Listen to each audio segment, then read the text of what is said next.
India news digital में आपका स्वागत है। मैं हूं आपके साथ राकेश टंडन। आज राजनीति से जुड़ी एक बड़ी खबर आई और चौंकाने वाली थी। हालांकि चर्चा बहुत दिन से हो रही थी बिहार की जातिगत जनगणना की, जी आज सरकार ने अपनी तरफ से जो आंकड़े थे वो जारी कर दिए और बता दिया किस जात के कितने परसेंट लोग हैं। अमूमन जो पुराना वाला आंकड़ा था, अगर आप उससे कंपेयर करेंगे तो उसी प्रोपोर्शन में ही आगे बढ़े। लेकिन इस जातिगत जनगणना से होता क्या, ये भी समझिए। परसेंटेज बाद में आपको बताऊंगा आंकड़ों के जरिए।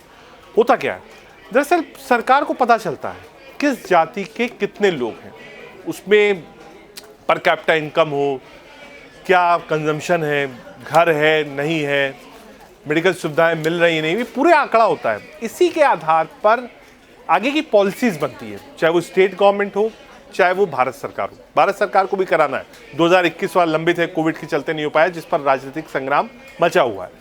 तो जब आपको पता चलता है किस जात के कितने लोग हैं, उनका स्तर क्या है, इकोनॉमिकली क्या हालात है, किस जगह पे कितने लोग रह रहे हैं, वहाँ हॉस्पिटल है नहीं है, स्कूल है नहीं है, किन चीज़ों की ज़रूरत है, इस आंकड़े के ज़रिए ये सब कुछ एडजस्ट होता है। यानी एक पहला स्टेप होता है जहाँ से आप काम की शुरुआत करते हैं। लेकिन इसका एक दूसरा एस्पेक्ट भी होता है। दूसरा एस्पेक्ट क्या होता है? दूसरा एस्पेक्ट होता है पॉलिटिक्स। जी हाँ, एक तरफ धर्म और दूसरी तरफ जात, ये दो ऐसी चीज़ है जिसको लेकर भारत में हमेशा से ही राजनीति गर्म रहती थी।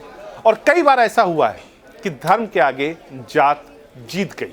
कई ऐसे मुहावरे भी हैं, मैं मुहावरे नहीं बोलूँगा, लेकिन कई ऐसे मुहावरे हैं। मंडल का आप ले लीजिए, रथ यात्रा में कई मुहावरे ऐसे बने।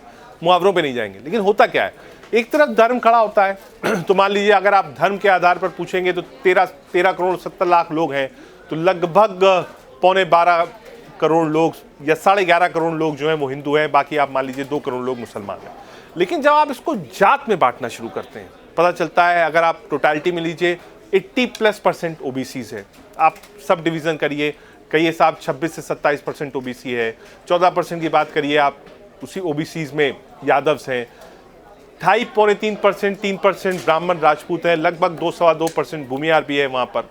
तो ये एक आंकड़ा होता है। जब ये आंकड़ा सामने आता है तो इसकी राजनीति तेज हो जाती है। उस जात के जो बड़े नेता होते हैं वो कॉलर ऊपर करते हैं, सामने आते हैं, कहा देख लीजिए इतना परसेंटेज पीछे खड़ा है, हमको इतने टिकट दीजिए। पहला।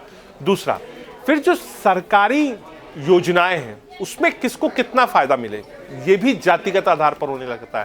तो कुल मिलाकर जो काम शुरू हुआ था समाज के काम के लिए, वो आ जाता है राजनीति के काम पर। पूरी राजनीति होती लगती है।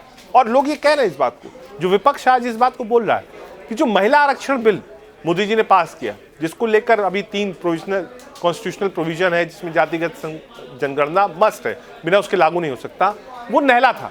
और नीतीश कुमार ने जातिगत जनगणना कराकर और फिगर्स बाहर कर टेबल कर सार्वजनिक कर नहले पे दहला मार दिया। क्यों? जो राजनीति है विपक्ष की, या आप कहिए कि वहां पर पक्ष की, बिहार में वो बीजेपी राजनीति करती है सवर्ण की, ये कहना गलत नहीं होगा। बीजेपी को वोट करता है यूथ और महिला, ये भी गलत नहीं होगा, पिछले चुनाव में देखा। लेकिन बिहार में जो पॉलिटिक्स इस समय है वो पॉलिटिक्स बैकवर्ड की है, एसटी की है, एससी की है।